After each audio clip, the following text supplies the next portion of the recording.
ప్రభునందు ప్రియ దేవుని ప్రజలందరికీ ప్రభు పేరట ప్రత్యేకముగా వందనాలు తెలియచేసుకొనుచున్నాను.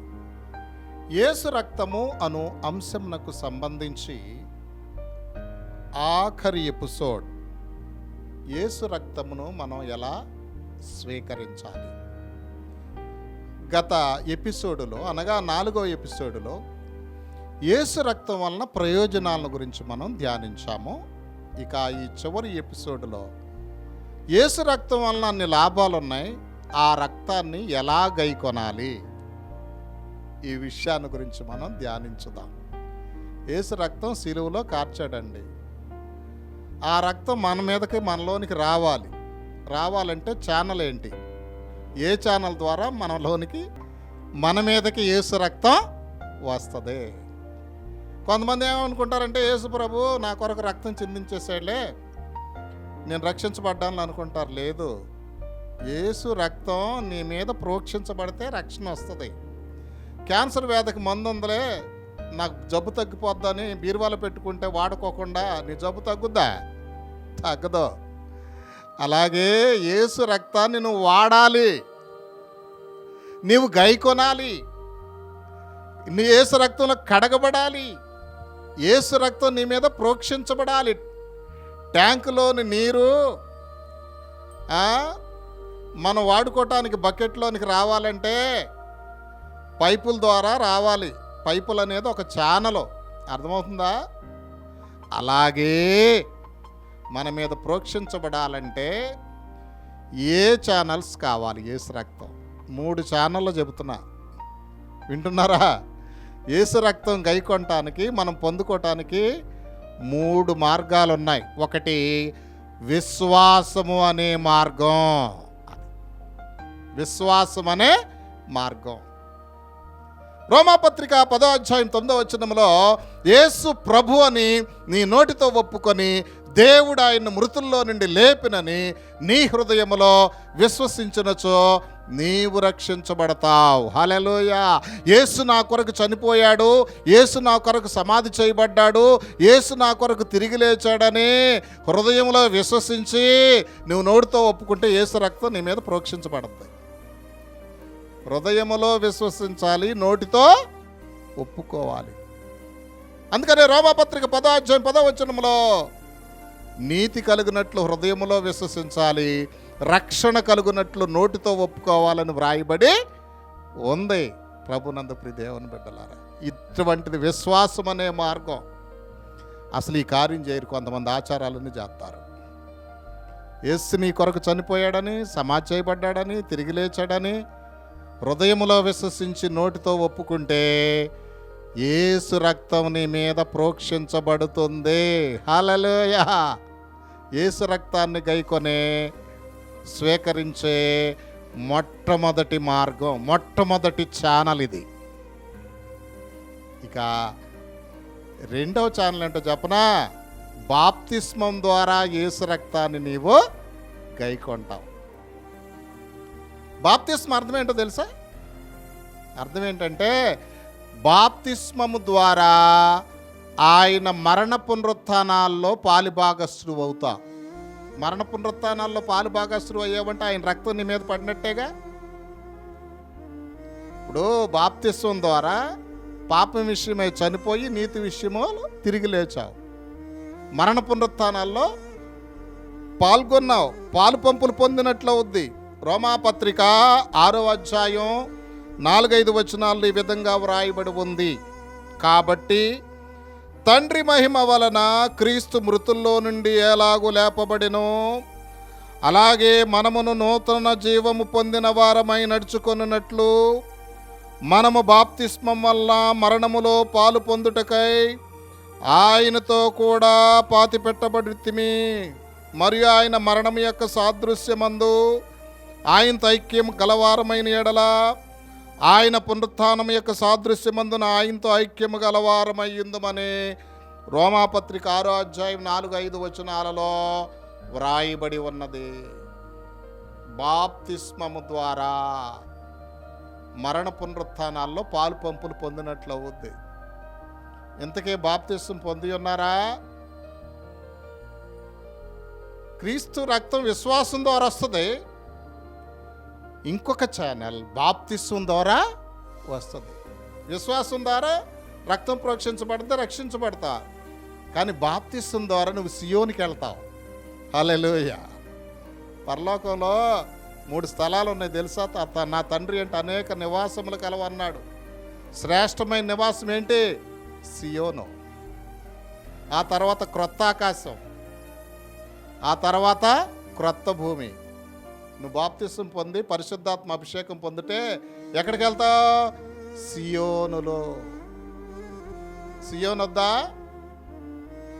సియోన్ వద్దా? సియోన్ అంటే దేవుని సింహాసనం, ఆయన పక్కన కూర్చుంటావు. అది ప్రభు పక్కన కూర్చుంటావు సియోన్లో. ఎంత గొప్ప భాగ్యం. అసలు ఇక్కడ సేవ చేసేవాళ్ళు సియోనుకు ప్రయత్నించరు. ఇక్కడే వీళ్ళని మహింపరచుకుంటారు, సన్మానాలు చేయించుకుంటారు. ఏమండి, సియోనుకి వెళ్ళే వాళ్ళకి నీకు సన్మానం ఎందుకండి? ఇక్కడ సన్మానాలు చేయించుకుంటే అక్కడ సియోన్ను పోగొట్టుకుంటావు. ఇక్కడ నువ్వు మహింపరచుకుంటే అక్కడ సియోన్ను పోగొట్టుకుంటావు. అర్థమైందా? మనుషుల్లో ఘనంగా ఎంచబడినది దేవుని దృష్టికి అసహ్యమని బైబిల్లో లోకాసు వార్త 16వ అధ్యాయంలో రాయబడి ఉంది. సియోను. అందుకనే బాప్తిస్మం పొందని వారు ఇప్పుడైనా బాప్తిస్మం పొందండి. బాప్తిస్మం తప్పనిసరి. నమ్మి బాప్తిస్మం పొందినవాడు రక్షించబడును అని బైబిల్లో రాయబడింది. తండ్రి యొక్కయు కుమారుని యొక్కయు పరిశుద్ధాత్మ యొక్క నామంలో మీరు బాప్తిస్మం పొందాలని బైబిల్లో రాయబడింది. పాప క్షమాపణ నిమిత్తం ప్రతి వాడు యేసుక్రీస్తు నామమున బాప్తిస్మం పొందడని బైబిల్లో వ్రాయబడి ఉంది. బాప్తిస్మం ద్వారా యేసు రక్తం మన మీద ప్రోక్షించబడుతుంది. హల్లెలూయా.